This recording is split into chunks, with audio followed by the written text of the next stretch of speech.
In the modern day, dharma is often erroneously translated as religion. Dharma does not mean religion. The Sanskrit word for religion is panth. Dharma is one of those words which everyone knows, but very few actually understand. We teach very little of this very fundamental concept.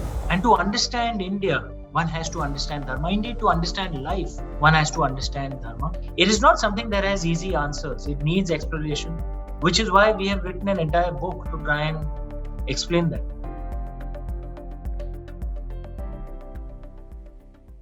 Dharma as a concept may have emerged from the dharmic religions, which is Hinduism, Buddhism, Jainism, and Sikhism.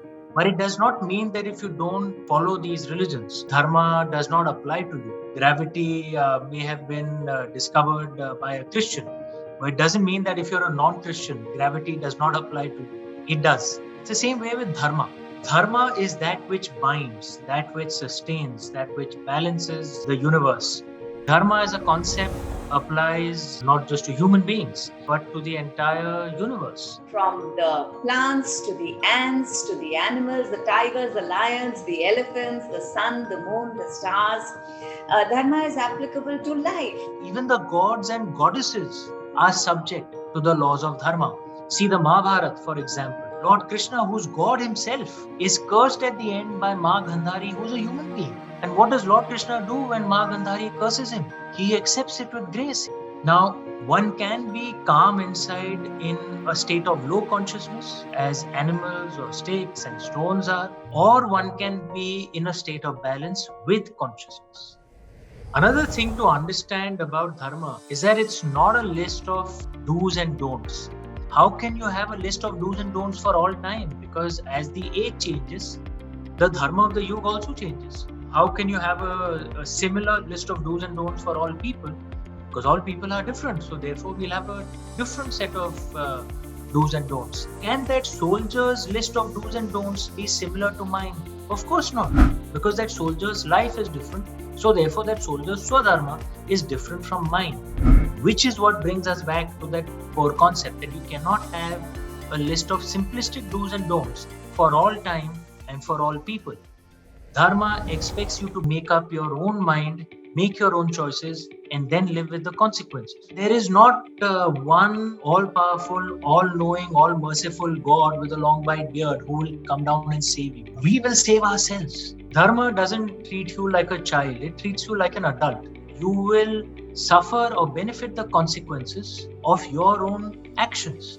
If your actions are in consonance with dharma, then you will benefit. If your actions are not in consonance with dharma, you will suffer. In that sense, dharma is very empowering. It is all in our hands, that we ourselves are divine within. Dharma really is not about the choices that are presented to you by life, but what you do with the choices that are presented to you. Life is unfair to everyone. But there are some who react to this negatively with anger, resentment, and make things worse for themselves, like Ravan. And there are some who react to this unfairness with grace, with nobility, and they lead a better, more meaningful life, like Lord Ram or Goddess Sita. In our book Dharma, we have talked about the dharma of a piece of diamond as opposed to carbon. Somehow the same molecules have rearranged themselves through, interestingly, pressure. It is pressure that has created the diamond. But the diamond is so beautiful. And beauty is attained by responding positively to the pressures that life puts upon you. And you may not be in control of what life does to you, but you are in control of how you react. How we react opens up choices for us. If the world is unfair to you and we react with resentment and anger and turn everyone around us against us, and then we'll find that the world becomes even more unfair to you. We can of course then take the choice that yes, the world is unfair to me.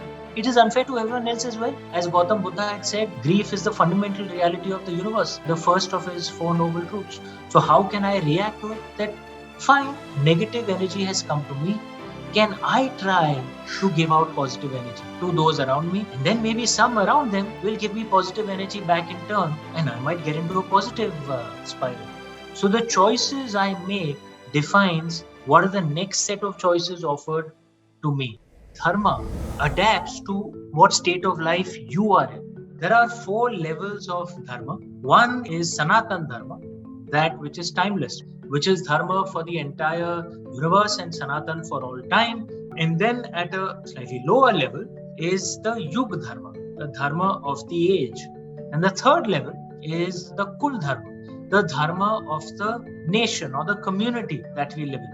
And the fourth is Swadharma, my own dharma, which I have to define by myself. And now no one else should tell you what your Swadharma is, because it's a bit like no one else can tell you you're in love. Only you can know. And an ideal life is where your Swadharma is in alignment with your Kul Dharma, is in alignment with your Yug Dharma, and is in alignment with Sanatan Dharma. If your Swadharma is not in alignment, then maybe you are misguided about having defined what your Swadharma is.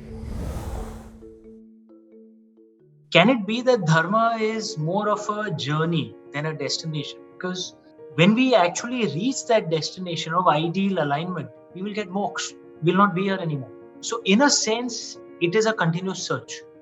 And if there is one way which can perhaps encapsulate it, very difficult to, but if it can, it is a state of balance. Being a state of dharma is when our actions and our words are in alignment with our thoughts and our emotions. The stillness that I attain within will make the responses that I give to life and events that are happening outside of me more meaning. So how do you know you're in dharma? You're with dharma because you're balanced inside, you're calm inside. My brother Amish and I have written a book called Dharma, Decoding the Epics for a Meaningful Life. We would like you to pick it up and read it and savor it and enjoy the learnings from our wonderful epics. Don't forget to like this video and share it with your friends and family. Secondly, do remember to comment below this video. We'd love to hear what you think of it. And lastly, please do subscribe to Nutshell if you are interested in videos like this of philosophies, of history, and all the finer and more intelligent things of life.